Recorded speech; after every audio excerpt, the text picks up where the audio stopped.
Bitcoin एक बार फिर rally के लिए तैयार है। इसकी राह में हायल बहुत सी अहम रुकावटें ऐसे खत्म हो गई हैं जैसे मक्खन में से बाल निकल जाता है।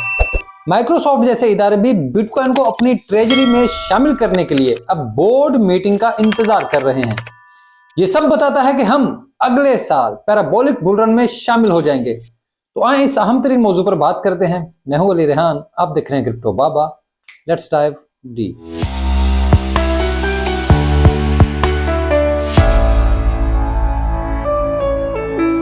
अब आप सोच रहे होंगे कि यार मैंने बिटकॉइन की राह में खड़ी कौन सी रुकावटों की बात की थी।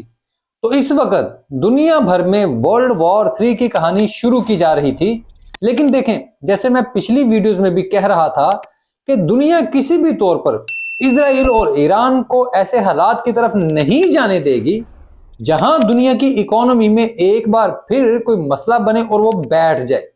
क्योंकि पहले ही रूस यूक्रेन जंग की वजह से तमाम मुमालिक को बहुत ज्यादा नुकसान हो चुका है।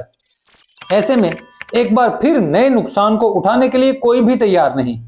जैसे ईरान ने अपनी साख को बचाने के लिए इसराइल पर हमला किया और दुनिया भर को पहले बताकर एक खाली मुकाम को निशाना बनाया गया जहां कोई जानी नुकसान नहीं हुआ। अब ऐसे ही इजराइल ने भी अपना बदला उतारा है। अब इस हवाले से कोई जो मर्जी बढ़ के मारे, लेकिन बहरहाल कोई भी बड़ा नुकसान नहीं हुआ जिससे यह कहा जा सके कि हम जंग में दाखिल हो चुके हैं, थर्ड वर्ल्ड वॉर लग गई है।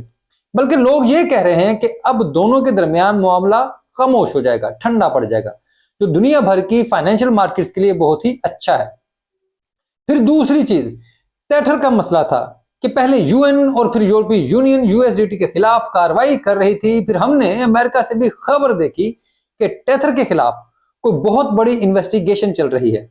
अब इस सब पर टेथर का रिस्पांस भी आ गया है, जिससे पता चलता है कि ये तमाम चीजें भी सर पैर के बगैर हैं।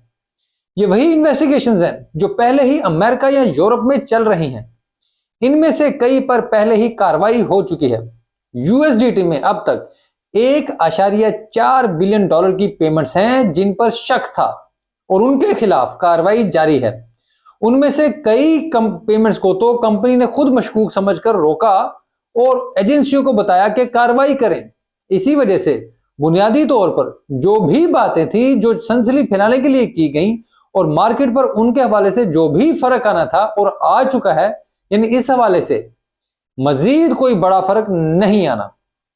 अब मेरे नजदीक फिलहाल ये दो बड़ी चीजें थी जिनकी वजह से मार्केट पर खामखा खौफ के साए मौजूद थे। लेकिन अब ये दोनों खत्म हो गए हैं। अब आप देखेंगे जैसे ही इजराइल ने कहा कि उनका बदला पूरा हो गया है, तो एशियाई मार्केट्स ने भरपूर अंदाज से रिएक्ट किया और एक बार फिर रिकवरी हो गई और मार्केट्स दोबारा 67,000 पर आ गई। अब आप इस पूरे अरसे के दौरान स्टॉक मार्केट समेत किसी भी चीज को देखें तो अंदाजा होगा कि बिटकॉइन इन तमाम हालात में सबसे बेहतर अंदाज से परफॉर्म करता रहा है। बेशक ये अपने ऑल टाइम हाई पर नहीं है, लेकिन जब आप 3 महीने के टाइम फ्रेम में परसेंटेज प्रॉफिट को देखते हैं तो ये सबसे बेहतर बन जाता है। अब एनवीडिया और सोने को भी देख लें तो आपको अंदाजा होता है कि बिटकॉइन तमाम एसेट से बेहतर परफॉर्म कर रहा है।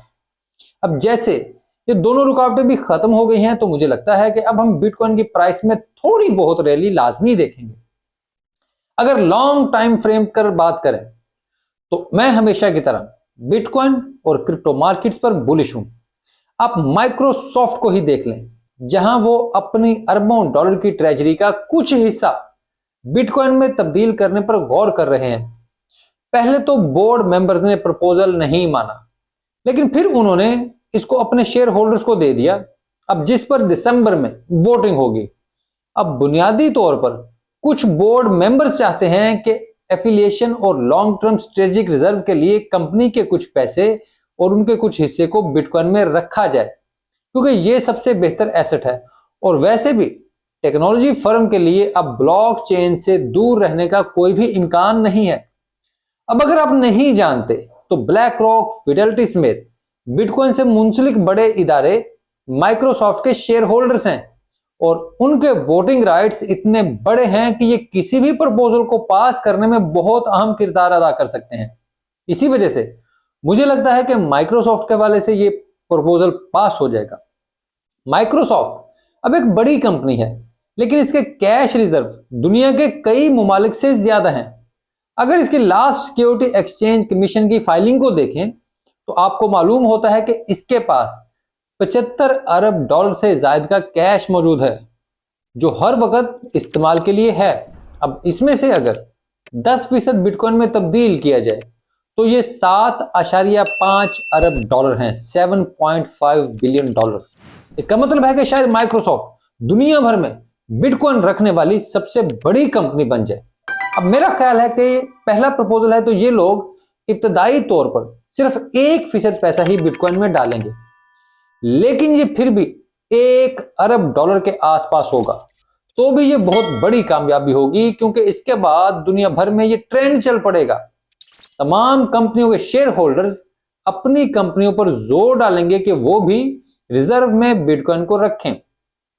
अब अगर हिसाब लगाएं तो अगर एप्पल फैसला करे कि हम अपना 1% बिटकॉइन में ला रहे हैं तो उनके पास 162 बिलियन डॉलर के कैश रिजर्व मौजूद हैं, 162 बिलियन डॉलर, यानी वो सिर्फ 2 अरब डॉलर किसी भी वक्त बिटकॉइन में डाल सकते हैं। इन्वेस्टमेंट फर्म बर्कशायर हैथवे के पास 256 अरब डॉलर का कैश रिजर्व मौजूद है।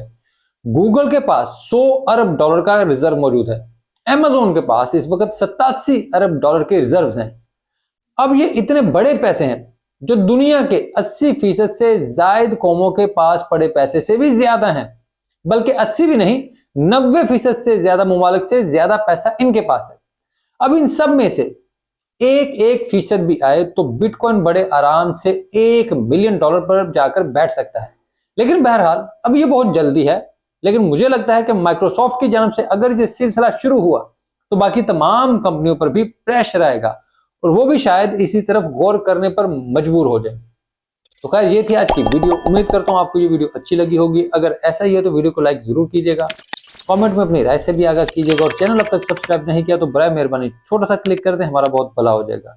इसके अलावा आप एक्स पर मुझसे रब्ता कर सकते हैं, वहां पर मैं बहुत ज्यादा एक्टिव नहीं हूँ, लेकिन मैं बीच बीच में कोशिश करता हूँ कि कहीं ना कहीं वो VPN लगाकर उस पर जाया जा सके, तो मैं वो कभी कभी शक्ल दिखा देता हूँ, लेकिन जल्द वहां पर कोशिश करूंगा कि कोई ऐसा निज़ाम बन जाए कि मैं मुसलसल आपसे राब्ते में रहूँ। इसके अलावा मैं एरिना पर भी मौजूद हूँ। एरिना में जो दोस्त हैं, कुछ दोस्त जो दोबारा एक्टिव हो रहे हैं, बड़ी खुशी की बात है। कुछ दोस्त पहले से एक्टिव थे, कुछ दोस्तों का मसला चल रहा है शायद एक्स के अकाउंट की वजह से। तो एक्स का मसला तो है, अगर एक्स का अकाउंट आपका किसी तरीके से बंद हो जाता है या कोई गड़बड़ हो जाती है तो फिर एरिना को एक्सेस करने का मसला बन जाता है। लेकिन इसके लिए एरिना वालों का एक प्लान है जो Q4 में उन्होंने रखा हुआ है कि उन्होंने सोशल लॉगिन्स लेकर आने हैं, यानी एक्स के अलावा गूगल या इंस्टाग्राम या टिकटॉक वगैरह से भी आप अपने एरिना को एक्सेस कर सकेंगे। तो जैसे ही ये अपडेट भी आती है तो आपके साथ शेयर करूंगा, क्योंकि अभी एरिना का रोड मैप जो है वो मैंने आपके साथ प्रॉपर शेयर नहीं किया, तो जल्द इस वाले से भी अपडेट देंगे। शुक्रिया।